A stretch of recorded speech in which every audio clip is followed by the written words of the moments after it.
Bonjour à toutes et à tous et bienvenue dans cette nouvelle vidéo sur les routes de l'innovation. Aujourd'hui, je vous emmène chez Saint-Gobain Recherche Paris, l'un des 8 centres de recherche et développement transversaux au service de toutes nos activités à travers le monde. Plus de 100 centres dans le monde développent les compétences et les technologies clés pour le groupe et chaque année, 3600 chercheurs œuvrent à déposer environ 400 brevets. C'est assez impressionnant, non? Imaginez qu'il y a 5 ans, un produit sur 4 vendu aujourd'hui par Saint-Gobain n'existait pas encore. Alors découvrons ensemble comment le groupe investit dans la R&D pour répondre aux défis de demain et affirmer sa position de leader dans la construction durable. Vous me suivez?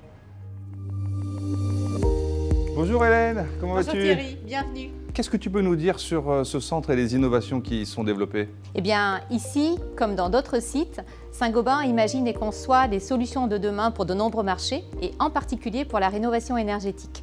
Notre centre regroupe 500 salariés, dont 41% de femmes, et je peux ajouter que parmi nos ingénieurs de recherche, 87% d'entre eux ont un doctorat. Donc nous allons découvrir les innovations de produits qui sont le fruit de recherche de ce centre, donc depuis plusieurs années. Depuis plusieurs années. Très bien. Je te souhaite une bonne visite Thierry. Merci Hélène.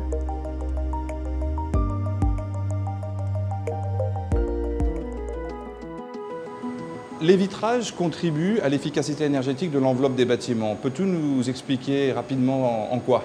Quand on veut évaluer l'efficacité énergétique d'une paroi vitrée, il faut prendre en compte la chaleur perdue qui va s'échapper de l'intérieur vers l'extérieur, mais aussi le flux thermique entrant. Et donc nos vitrages permettent de contrôler ces flux et de les adapter en fonction de la zone climatique et des réglementations nationales. Comment on fait ça? Eh bien, on vient déposer sur le verre un empilement de couches minces. Cet empilement est quasi invisible à l'œil nu et c'est lui qui va nous permettre de maîtriser ces flux et de faire en sorte que la chaleur soit bloquée à l'intérieur de la maison. Donc j'imagine qu'on développe beaucoup de produits ici. Oui, chaque année et pour plusieurs pays.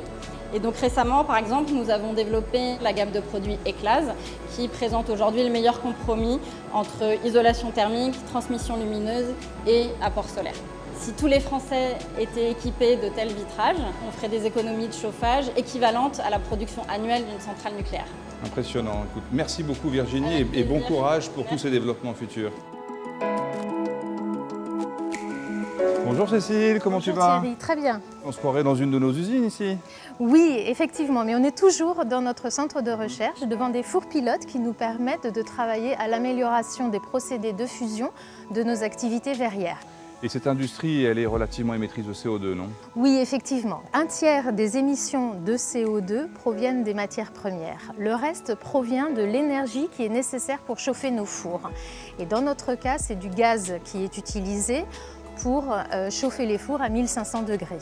Ici, on va travailler au procédé, on va travailler en amont sur l'utilisation d'énergies renouvelables telles que le biogaz et l'électricité verte par exemple. On va travailler sur des projets d'électrification de nos fours, mais également sur l'impact de l'utilisation de l'hydrogène comme combustible pour fabriquer du verre. Les matières premières, en l'occurrence, certaines sont des carbonates, donc elles possèdent des charges carbone, des charges oxygène, et combinées ensemble, lors de la fusion, ça émet du CO2. Qu'est-ce qu'on fait, ces matières premières? Si je résume simplement, les matières premières utilisées pour faire le verre, effectivement, c'est du sable et des carbonates. Le carbonate de sodium, le carbonate de calcium et magnésium. Quand ils montent en température, c'est eux qui émettent le CO2. Donc on va chercher à les réduire, tout simplement. Et pour ce faire, on va augmenter le taux de calcin utilisé dans le four. En France, on sait très bien recycler le verre des bouteilles pour fabriquer de nouvelles bouteilles. Chez Saint-Gobain, on va aller chercher le verre des fenêtres des chantiers de déconstruction pour cette partie de recyclage et augmenter notre taux de calcin. En le triant correctement, on va pouvoir fabriquer de nouveaux vitrages. Le verre se recycle à l'infini. C'est d'ailleurs comme ça, en réincorporant 100% de calcin, en guise de matière première quelque part, qu'on a fait notre première production zéro net carbone à Aniche, sur notre flotte du nord de la France. C'était une première mondiale. Exactement, c'était une réussite. Merci beaucoup Cécile. De rien. C'est déjà la fin de cette visite. Vous avez pu découvrir l'importance de la contribution de la recherche pour répondre aux enjeux majeurs de l'efficacité et de la rénovation énergétique.